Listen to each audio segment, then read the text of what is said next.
From Montana's news leader, this is the MTN Noon News. Good afternoon and thanks for joining us on the Noon News. I'm Diane Parker. Miller has the midweek forecast, plus we take you to one of the hottest housing markets in the state as it cools off. But first, our top stories.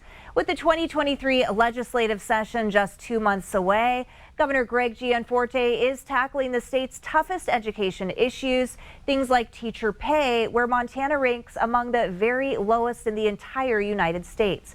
MTN's Ryan Gamboa reports on the governor's education agenda.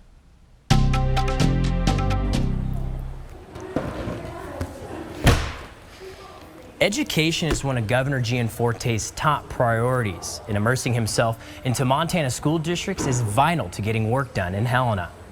Because ultimately we want all Montana students to receive a high-quality education that helps them reach their full potential. 3 pillars: parent involvement, digital and workforce education, and higher wages for teachers.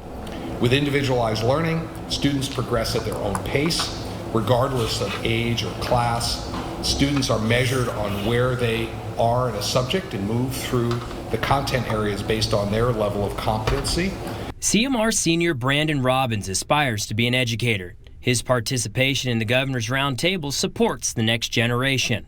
Being able to set a role model for the younger students and the up-and-coming students really means a lot, because it allows me to show them that you can work hard and you can get what you want with just hard work and determination. Robbins spends 15 hours a week teaching in a special education program, an essential part of the governor's proposed policy. We'll work with legislators to expand individualized and work-based learning. What has your time in the classroom been like? What has that taught you? It's taught me a lot. It definitely teaches you that you have to be accountable for your actions as well as others, and you have to make sure that you are setting an example. Jamie McGraw is the principal at CMR, and the governor's plan to create workforce learning goes hand in hand with the school's mission. And so I think it's incredibly important to make sure that we have pathways readily available for students no matter where they're going to go after high school. That's the most important work that we do. With preparing students comes teacher pay. When I came into office, Montana was 50th out of 50 states in starting teacher pay. We were dead last. That's why we prioritized the TEACH Act, which recognizes the local control of local school boards, but provides most of the funding to allow these local school boards to choose to pay their teachers more. All of which resonates with McGraw on the governor's trip to Great Falls. And I think it's powerful for the governor to hear from students who are engaging in a pathway sooner, earlier, starting a career, and really being knowledgeable about a career choice that they're making in our community. We want to recognize that parents are the first and lifetime teachers of their kids. In Great Falls, Ryan Gamboa, MTN News. New this noon, Carbon County authorities are searching for the person responsible for shooting and killing 3 cows on a Warren ranch. Paul and Jean Loining grazed their cattle near a wind farm where the workers witnessed the crime. They say someone pulled up in a Dodge Dakota pickup, shot the animals, and left. Financial losses will be in the thousands for the Loinings, but they say that's the least of their worries. It kind of hurts you. You know, every cow here was born here and raised here. We always thought Warren would never be discovered and we wouldn't have to go through this, and obviously that's not the case. It's everywhere, and it's sad. The shooter took out 2 calves and a cow. Billings police are searching for a hit-and-run driver responsible for killing a pedestrian on Broadwater Avenue. Police say they're not sure what the suspect was driving, but say the vehicle will have front-end damage because small pieces were found at the scene. Police are asking anyone with information to give them a call. A follow-up on a homicide investigation in Missoula County. Law enforcement told MTN they are waiting for forensic testing in the case of an elderly Clinton woman found dead in her home in September. The Missoula County Sheriff's Office reports the death of 88-year-old Delphine Farmer is still under investigation. Spokesperson Jeanette Smith says they have no control over when forensic test results come back. No arrests have been made. Life-saving care is coming to northern Wyoming. Starting this spring, medical facilities will share a medical helicopter. It's a new partnership with St. Vincent Healthcare to cut down on transport time. And we saw that firsthand need after 2 college wrestlers were attacked by a bear. One of the victims was flown to Billings, but the other was first transported by ground to Cody.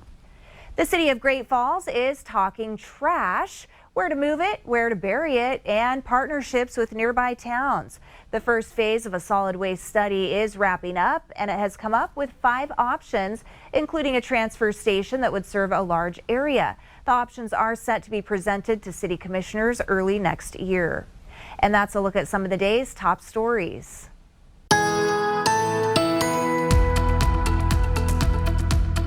Happy hump day, everybody. Hopefully treating you good so far. Cold front winding its way through the region. You can see some of those areas affected already with those projected highs today. Off to our west, definitely going to be cooler, and then that cold air starts to sink in to the eastern or central and eastern parts of the state down there in northern parts of Wyoming. Now, these are projected highs, especially off to our east and central portions here.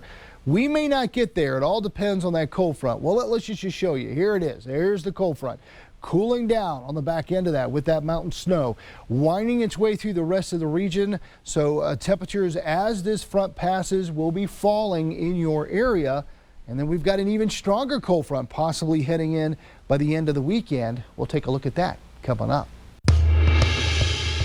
The bunks are ready. You can see piles of clean sheets, pillows, and blankets waiting here for guests, but the beds here at the Livingston Warming Center will have to remain empty for now as the emergency shelter delays its opening, another result of workforce shortages. We are a smaller population, but the needs continue to increase at a rate that we're just constantly trying to play catch up to make sure that we have enough space. The Livingston Warming Center has a capacity of 20 people per night, a number they often met last year and expect to hit again this year. We have had our first snow in the area, so our good luck with this weather pattern is going to come to an end really quickly. The past 2 years, Huey and the HRDC have found it hard to hire, just like businesses across the country. And this hiring gap leaves people in the cold. There are a number of different reasons why it's difficult to staff at the shelter, primarily because the work is overnight. And so 6:30 p.m. to 1 a.m. or 1 a.m. to 7:30 a.m. or both, that can be really hard to find folks. Montana's housing crisis comes to a boiling point in and around the Gallatin Valley, where the latest Realtor reports put a single-family home at $869,000. In Park County, that number is around $520,000. For comparison, in Billings, the average single-family home listing price is under $400,000. A lot of people from Bozeman came over to this area and smaller towns in and around the Bozeman area looking for more affordable housing. And as time has gone on over the last 5 years, that affordable housing has also dissipated in the smaller satellite communities.